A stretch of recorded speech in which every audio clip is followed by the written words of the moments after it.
স্মৃতিশক্তির দুর্বলতার কারণ ও সমাধান।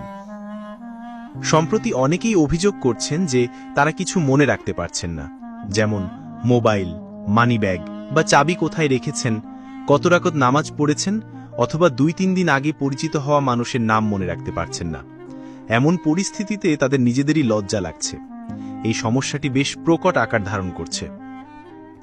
রোগীদের সঙ্গে কথা বলে দেখা গেছে প্রায় ৯৯% রোগীর মধ্যে একটি সাধারণ অভ্যাস রয়েছে।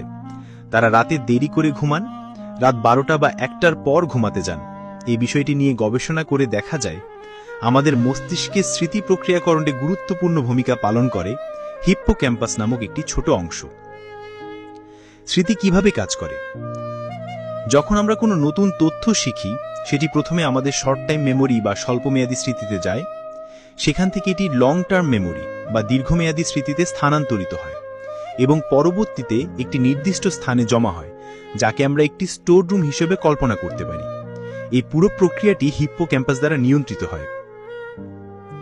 যখন আপনি কোনো তথ্য মনে করতে চান, তখন হিপ্পোক্যাম্পাস ওই স্টোর রুম থেকে তথ্যটি এনে আপনাকে ফিরিয়ে দেয়। ঠিক যেমন আপনি একটি সিন্দুকে টাকা রেখেছেন এবং চাবিটি আপনার কাছে আছে। যতক্ষণ না আপনি চাবিটি খুঁজে পাচ্ছেন, ততক্ষণ টাকা থাকা সত্ত্বেও আপনি তা বের করতে পারবেন না। চাবি খুঁজে পেলে সিন্দুক খুলে টাকা বের করতে পারবেন।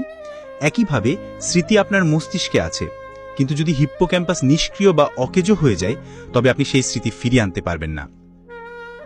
হিপ্পোক্যাম্পাস নিষ্ক্রিয় হওয়ার প্রধান কারণ। হিপ্পোক্যাম্পাস নিষ্ক্রিয় হওয়ার ১ নম্বর এবং সবচেয়ে গুরুত্বপূর্ণ কারণ হল রাতে দেরি করে ঘুমানো। আমাদের মস্তিষ্কে মেলাটোনিন নামক একটি হরমোন নিঃসৃত হয়, যা ঘুমের জন্য জরুরি।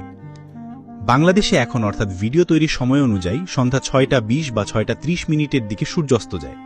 এর ২ থেকে আড়াই ঘন্টা পর মেলাটোনিন মস্তিষ্কে নিঃসৃত হতে শুরু করে। মেলাটোনিন যখন নিঃসৃত হয়, তখন যদি আপনি ঘুমাতে যান বা তার ১-১.৫ ঘন্টা পর এবং আপনার যদি গভীর ঘুম হয়, তবে মেলাটোনিনের সঠিক কার্যকারিতা আপনার হিপ্পোক্যাম্পাসকে অত্যন্ত সক্রিয় রাখবে।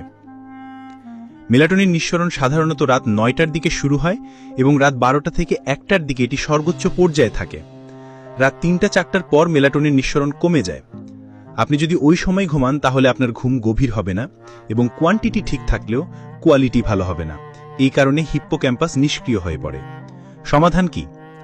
যদি আপনি আপনার হিপ্পোক্যাম্পাসকে সক্রিয় রাখতে চান এবং স্মৃতিশক্তি অটুট রাখতে চান, তবে অবশ্যই তাড়াতাড়ি ঘুমানোর চেষ্টা করুন। রাত ৯টা থেকে ৩টা-৪টার মধ্যে ঘুমানোর চেষ্টা করুন, কারণ এই সময় মেলাটোনিন নিঃসৃত হয় এবং এটি আপনার গভীর ঘুমের জন্য সহায়ক। বর্তমান সময়ে মোবাইল ফোনের প্রতি আসক্তির কারণে আমরা অনেকেই রাত জাগছি, যার ফলে এই সমস্যাটি বাড়ছে। সঠিক সময়ে ঘুমানোর অভ্যাস আপনার স্মৃতিশক্তিকে আগের মতো সতেজ রাখতে সাহায্য করবে।